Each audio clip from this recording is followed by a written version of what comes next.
그럼 표절이 무엇인가에 대해서 보겠습니다. 표절이라는 것은 적절하게 인용하거나 허락받지 않고 원 저작물 속에 있는 정보나 아이디어 혹은 어구들을 따와서 자신의 것인 척하는 속임수입니다. 속임수. 속이는 것입니다. 따라서 윤리적으로 문제가 되는 거죠.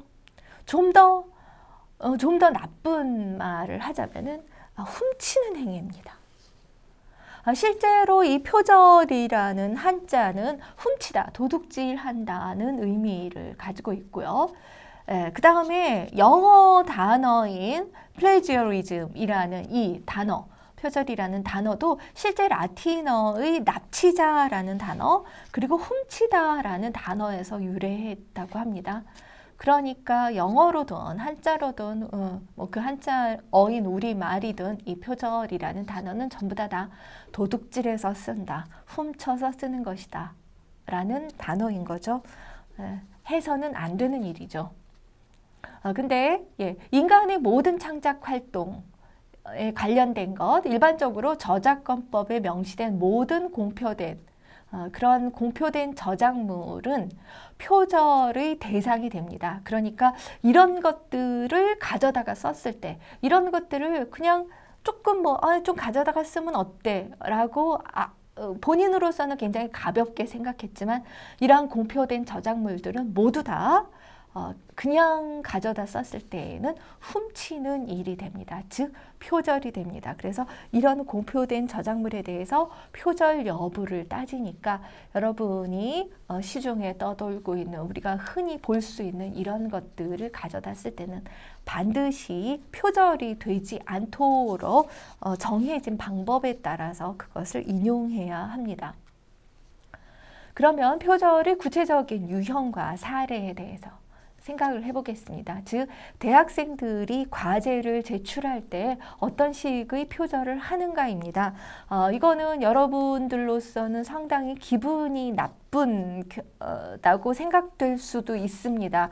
왜냐하면 이제 여러분이 이제 과제를 받고서 과제물을 제출하려고 하는데 내가 하기도 전에 벌써 선생이 베껴 쓰지 마라, 훔쳐 쓰지 마라, 윤리적으로 문제되는 일을 하지 마라 라고 미리 이렇게 얘기를 하니까 나는 그럴 생각이 없었는데 라고 생각했던 학생들은 언짢을 수도 있을 것 같습니다. 그러나 그런 생각하지 마시고요. 왜냐하면은 자기도 모르게 표절을 하게 될 수가 있습니다. 내가 베끼려고 해서 베낀 게 아니라 이렇게 가져다 쓰는 것이 표절인지 잘 몰라서 쓰는 경우가 있으니까 혹시라도 그런 일이 생기지 않도록 하기 위해서 공부를 하는 것이다 라고 생각하고 어떤 것들이 표절 행위에 해당하는지에 대해서 찬찬히 생각해 보겠습니다. 먼저 전면 표절, 과제물의 구매와 양도입니다. 전면 표절은요, 이미 발표된 타인의 글을 그대로 베껴서 쓰는 겁니다. 진짜 그대로 베껴서 쓰는 것입니다. 제가 이제 과제물을 채점하면서 이런 일들을 덜어봤습니다. 학생들이 낸 과제를 이렇게 보는데요. 어디서 많이 본 글이 있는 거예요. 그러니까 그 학생은 다른 사람이 쓴 논문을 처음부터 끝까지를 그대로 다운로드 받아가지고 그대로 낸 것이었습니다. 더러 이제 편집을 하기도 하고 자르기도 하고 그러는데 처음부터 끝까지 그냥 남의 글을 그대로 냈는데 이것이 전면 표절이죠. 타인의 글을 베꼈다기보다는 그냥 다운로드 해가지고 그냥 업로드하는 일밖에 안 하는 셈입니다. 그것을 포함해서 주제와 관련된 논문이나 단행본의 일부를 자기 논문 전체로 베껴오거나 인터넷 등에서 좀 전에 말씀드렸다시피 다운로드해서 그대로 옮겨 쓰는 경우 이게 전면 표절에 해당합니다. 뿐만 아니라 여러분이 잘 모르시는 정보를 제가 알려드리는 것일 수도 있는데 인터넷에 과제물을 대행하는 사이트가 있습니다. 상당히 많이 있습니다. 거기에서는 과제물을 아주 저렴한 값부터 꽤 비싼 값에 판매를 합니다. 그래서 그 자료를 구입해가지고 제출을 할 수가 있는데 여러분만 자료를 구입을 하는 것이 아니라 학교에서도 자료를 구입합니다. 그래서 대조를 하니까 이런 데에서 자료를 구입해서 제출하는 것은 굉장히 어리석은 일이라고 할 수 있겠습니다.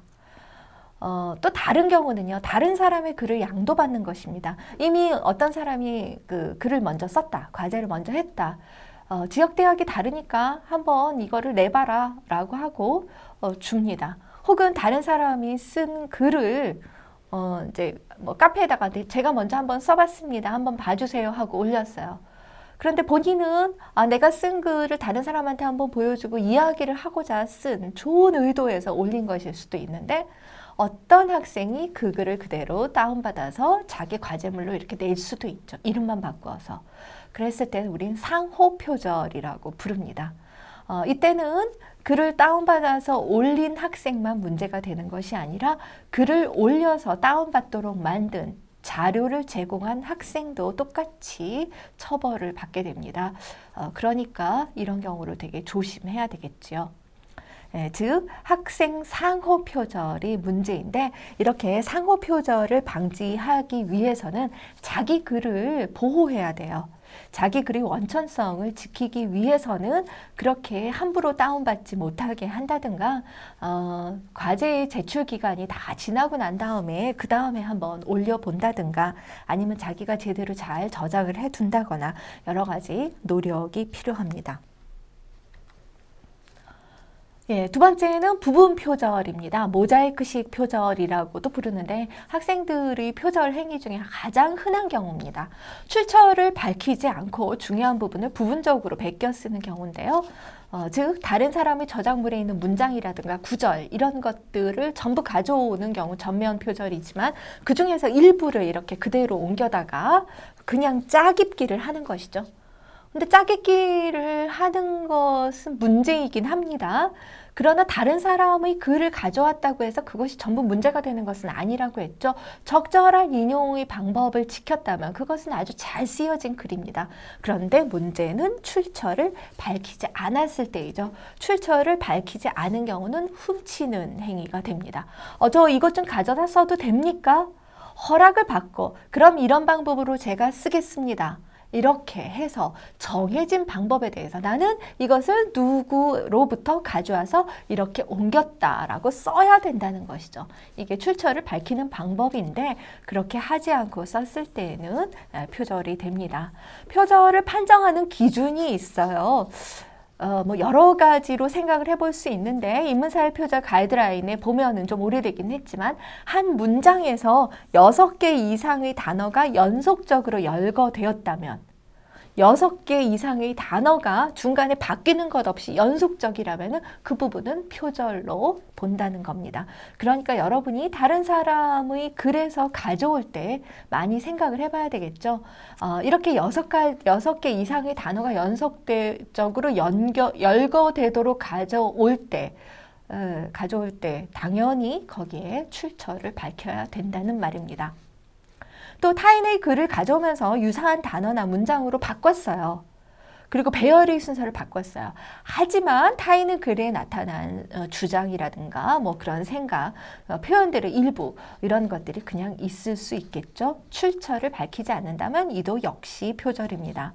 표현을 베끼는 것뿐만 아니라 글의 구성이라든가 논리 구조와 형식 이런 것들을 도용해서 쓰는 경우가 있습니다. 내용이 달라질지는 모르겠지만 과제를 제출했는데 어떤 논문의 목차와 똑같다. 혹은 그 목차의 일부만 바꿨다. 그랬다면은 그것 자체가 이미 표절이라고 할 수가 있습니다. 예를 한번 들어보겠습니다. 이렇게 표절된 사례인데요. 어떤 작품이든 그 작품을 제대로 이해하려면 그 작품이 만들어진 사회적 맥락을 이해할 필요가 있다.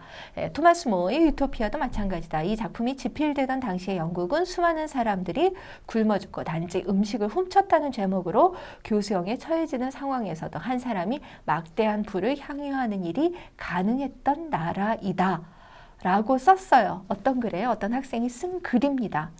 그런데 잘 보니까 이 글은 폴 토너가 쓴 그 유토피아 서문, 그러니까 토마스 모어 유토피아의 서문에 에서 가져온 글이었습니다. 그 글에 보면은 여기에서 당시의 영국은부터 가능했던 나라이다까지의 이 세 줄짜리 글이 그대로 있습니다.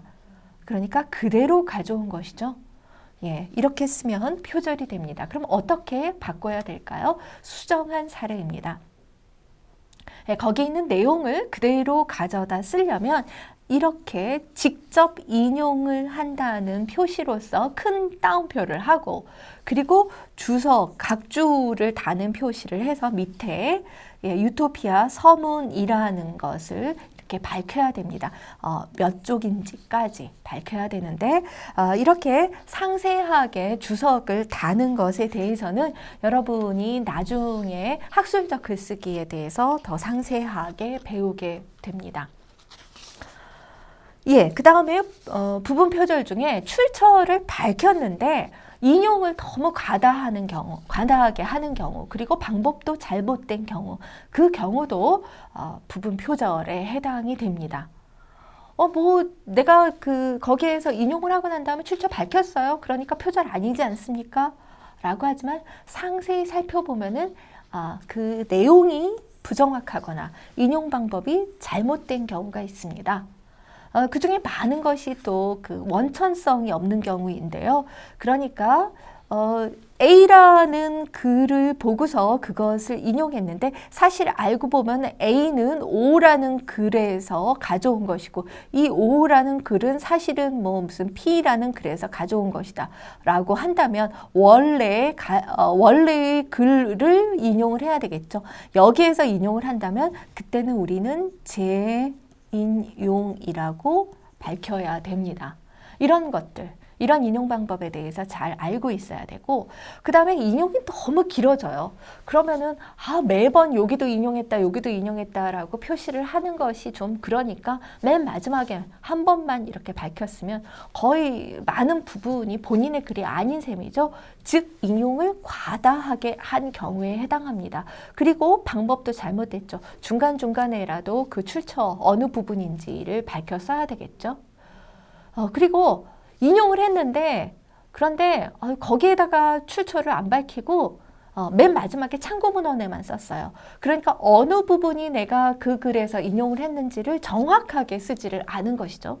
이런 경우도 표절에 해당합니다. 또 저작물의 중요한 아이디어가 복사한 것인 경우 아까 말씀드렸다시피 필자의 독창적인 사고가 줄을 이루지 못하고 타인의 글을 짜깁기 한 것에 불과한 경우 이런 경우는 표절입니다. 대부분 많은 경우가 이런 표절에 해당하는데 그리고 직접 인용과 간접 인용이 분명히 다릅니다. 이런 것들을 구분해서 쓰지 않은 경우도 표절에 해당하는데 이것도 나중에 학술적 글쓰기에서 좀 더 상세하게 배우시면 되겠습니다. 예를 들어 보겠습니다. 예, 베르그송은 희극성은 격리 자체에 의해 생겨나므로 사회로부터 고립되어 있는 사람은 우스꽝스러움에 노출된다고 설명하고 있다. 이때 바보의 편에 서는 독자는 이들의 상황에 대해 연민을 느끼고 바보가 사회에 제대로 적응하지 못하는 책임을 개인이 아닌 제도나 관습의 탓으로 인식하게 된다. 이 같은 시각의 변화를 통해서 정종은 불합리한 대상이나 제도, 관습의 문제점에 대한 저항 심리를 형성하게 된다. 이를 어리석음 또는 바보의 가치 전환 현상 혹은 수용자와 함께 웃고 울며 비극적 상황을 재인식하고 공동의 이해로 향하는 눈물 닦기로서의 웃음이라 할 수 있을 것이다. 그냥 읽었을 때는 뭐 그냥 쓴 글이구나 라고 생각할 수 있죠. 그런데 이 웃음과 뭐 풍자라든가 해학이라든가 이런 것들에 대해서 열심히 공부하고 자료조사를 많이 해보면은 이 글이 많은 글의 내용을 가져다 쓰면서 출처를 밝히고 있지 않다는 것을 알 수가 있습니다. 그러면 어떻게 해야 되는지 볼까요? 예, 수정한 사례입니다. 먼저 베르그송은 이렇게 설명하고 있다라고 말을 했습니다. 그렇다면 베르그송이 얘기한 부분을 출처를 밝혀야 되겠죠? 이렇게 웃음이라는 책에서 웃음이라는 책의 몇 페이지에서 이런 말을 하고 있다라고 써야 됩니다. 또 여기 시각 변화를 통해서 청중이 그 바보 같은 사람을 웃어주는 게 아니라 그런 바보를 만들어낸 제도나 관습의 문제점에 대해서 저항 심리를 형성하게 된다. 이러한 주장을 하는 사람이 있는데 그 글을 봤다면 그것도 역시 이렇게 출처를 밝혀야 되겠죠. 그리고 이것에 대해서 어떤 사람은 가치 전환 현상이라는 말을 쓰고 어떤 사람은 눈물 닦기로서의 웃음이라고 얘기를 한다라고 했는데 이것은 이제 표현이죠. 표현을 가져다 쓴 것인데 표현을 그대로 가져다 썼다면 그것도 출처를 밝혀야 됩니다. 그러니까 앞의 두 부분이 생각 혹은 뭐 주장 이런 것들을 가져다 써서 그것에 대해서 출처를 밝히는 거라면 이제 밑에 두 부분을 표현 같은 것을 가져다 써도 그런 출처를 밝혀야 됐다라는 것을 보여주는 것입니다. 예, 세 번째는 자기 표절과 중복 제출입니다. 자기 표절이라는 말 여러분 혹시 처음 들으시나요? 자기 표절은 자기 글을 표절하는 것입니다. 자기가 자기 글을요. 그럼 안 하면 되지라고 싶지만 정말 자기 글을 표절하기가 쉽습니다. 왜냐하면 내 거니까. 내 글을 내가 갖다 쓰는데 누가 뭐라 그래 이런 생각을 하실 수 있는데 그래서는 안 되죠. 자신의 글이라도 제대로 출처를 밝히지 않고 마치 새로 쓴 것처럼 사용할 경우에는 자기 표절로 해서 문제가 됩니다. 공적으로 발표되었거나 이미 제출한 글이라면 그 출처를 밝혀서 새로 쓴 글의 내용과 구분하고 그 연결점을 보여주어야 합니다. 예. 그러니까 여러분 대학생으로서 이런 자기 표절은 어떤 경우에 나타나냐면은 이제 과제물로 썼었고 그런 과제물을 이미 냈었는데 그 중에 일부를 또 다른 과제에서 쓴다라고 하면은 그래서는 안 된다는 뜻이 아니라 그런다면은 그 부분을 내가 어느 과제를 하면서 어떤 제목으로 썼던 글이다라고 이렇게 밝히면 된다는 뜻이죠. 더 나쁜 경우가 이제 중복 제출입니다. 한 과목의 과제물로 제출했던 것을 다른 과목의 과제물로 그대로 제출하는 경우입니다. 그러면 이제 여러 과제가 있어도 뭐 걱정하지 않고 여기서 냈던 걸 여기다 내고 여기서 냈던 걸 저기다 내고 제목만 좀 바꿔서 낸다거나 대학 생활을 아주 쉽게 할 수도 있을 것입니다. 그렇다면 사실 왜 공부를 하는 것인가? 오히려 저는 이제 거꾸로 질문을 하고 싶지요. 네. 뭐 아예 과제물이 다르면 이런 생각을 하지 않을 수도 있는데 이렇게 자유롭게 쓰는 과제가 있을 수가 있습니다. 그런 경우에는 이렇게 할 수도 있죠. 또는 이제 일부를 변경해 가지고 짜깁기 해서 그냥 낸다든가 이런 경우도 중복 제출에 해당합니다.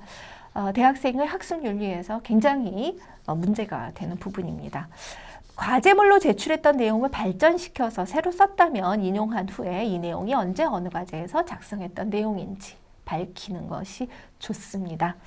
그런 방식으로 해서 자기 생각을 발전시켜 나간다면 그거는 매우 훌륭한 일입니다.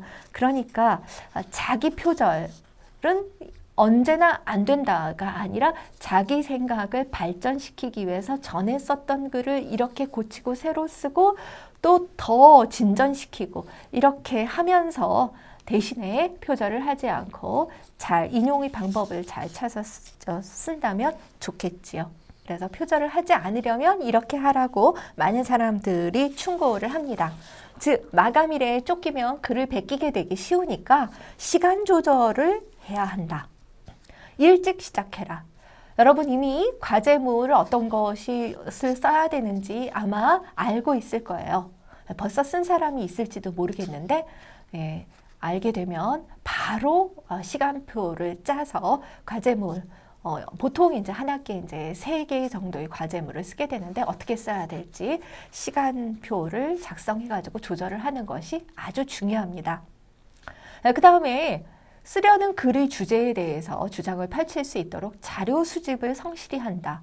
자료 수집을 일단 성실히 하고 나면 잘 모르겠다 해서 그래도 좀 쓸 수 있을 것 같다. 사람들이 이런 생각을 하는구나 라고 점점 생각이 바뀌게 됩니다. 자신감이 들 거예요. 그렇게 자료를 읽으면서 노트 정리를 해야 되는데 이때 노트 정리를 할 때 타인의 것과 자신의 아이디어를 분명하게 구분해서 기록하는 것이 중요합니다.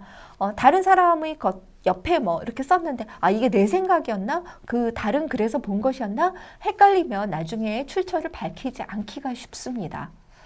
그러니까 분명히 구분해서 기록해 두는 것이 중요하고요. 자료의 출처는 가능한 한 직접 확인하는 것이 좋습니다. 다른 사람이 제시한 거를 그대로 베껴서는 안 되고요. 또 인터넷상에서 본 것도 얼마든지 출처 제시를 할 수 있습니다. 이땐 가능한 한 출판된 것도 있고 인터넷상에도 있다라고 하면 출판된 것을 직접 확인하는 것이 좋고요. 그게 아니고 전자자료만 있다면 전자자료의 파일을 직접 확인해서 전자자료의 파일 주소 있죠? 이 URL을 쓰고 그 다음에 이때 검색 날짜도 명확하게 기록해 두는 것이 좋습니다. 왜냐하면 날짜에 따라서 이렇게 바뀌기도 하거든요. 그리고 인용의 원칙이나 방법, 숙지해야 되는 거 계속 말씀을 드렸습니다. 저장한 파일의 제목을 확인하고 숫자 혹은 날짜를 분명하게 해서 저도 글을 쓰면서 그런 일이 생겨요. 써놨는데 앞에 쓴 것을 뒤에 쓴 것이 뒤집어 써야 되는데 거꾸로 그래가지고 글을 다 써놓고서 글을 제대로 저장하지 않아서 문제가 될 수가 있거든요. 그래서 파일을 잘 저장하는 것도 아주 중요한 글쓰기 훈련이라고 할 수 있습니다. 저장해서 보관해 두는 것, 꼭 프린트를 해 둘 것을 저는 당부드립니다.